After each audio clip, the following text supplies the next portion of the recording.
At least 2 people have been killed in an Iranian strike on a building in the city of Haifa. That is according to Israeli media. The residential structure partially collapsed after the attack on Sunday.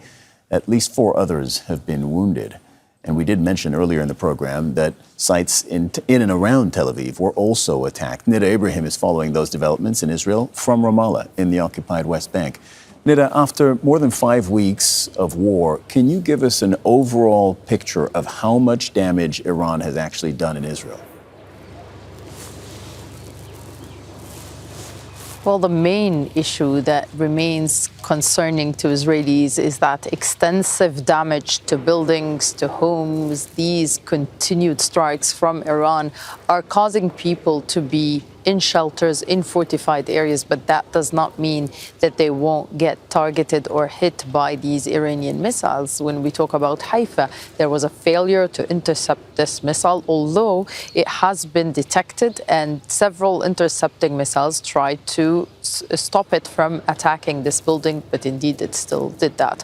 When we talk about the south of the country, near Dimona, which is where the nuclear Israeli facility is, they've seen major damage several times, one time causing damage to hundreds of homes, causing people to be displaced. But also we're talking about another hit yesterday that hit a factory, the 3rd time since this version of this battle started between the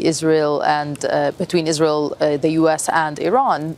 We need to remember that these hits are sometimes affecting strategic assets inside Israel, but because of the tough and strict military censorship, we know little about what happens there, because this is part of the war Israel is trying to wage, a psychological aspect to try and keep the population supporting this war. And in the beginning, we were reporting of this high support of this war, amounting to almost 80% of people saying in polls that they support this war. This is something that they see as an existential threat. But as the war goes on and as these war goals that Netanyahu has promised his people are not being achieved, it's taking much longer than had been anticipated. And that's the ultimate fear for many Israelis, a war of attrition. They know that Iran can stand for a long time. It has prepared itself for a long war. But can the Israelis handle that? We have calls from certain opposition leaders saying that education needs to go back, that they need to try and resort some normalcy so people can go on with their lives despite these continued strikes. Nida, it's really interesting what you bring up about the support for the war, which isn't as high today, 5 weeks in, as it was at the very beginning. You were mentioning 80% support for the war in Israel.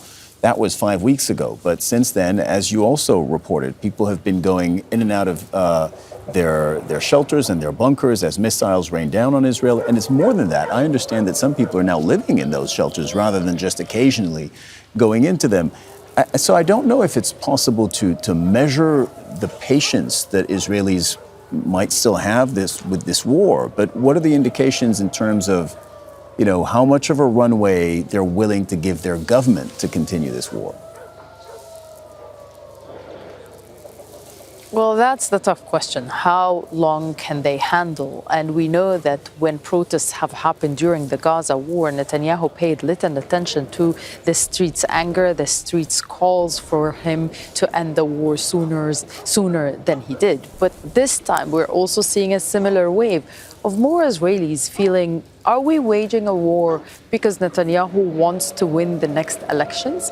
We know that his government is one of the few in the history of Israel to complete its full term, and we expect it to hand over power when the elections take place later this year. But Netanyahu is not ready to give up just yet. He wants to win these seats, and he also wants to avoid his corruption trial. So he's pushing for a continuation of the war, saying he has more bank of targets, he has more strikes to do in Iran, and that he did not give up on the main goal of changing the regime. But that did not get achieved, and Israelis find themselves going to shelters, as you say, sometimes living in them because of the continued sirens blasting, not just from Iran, but also from Hezbollah, which, according to Israeli army officials, they've been underestimating the power of Hezbollah. So that's a very sensitive issue, and there are more Israelis who believe that they are waging a war to help Netanyahu's standing, and that is not sitting very well with many of them. Nida Ibrahim reporting from Ramallah in the occupied West Bank. Thank you very much, Nida.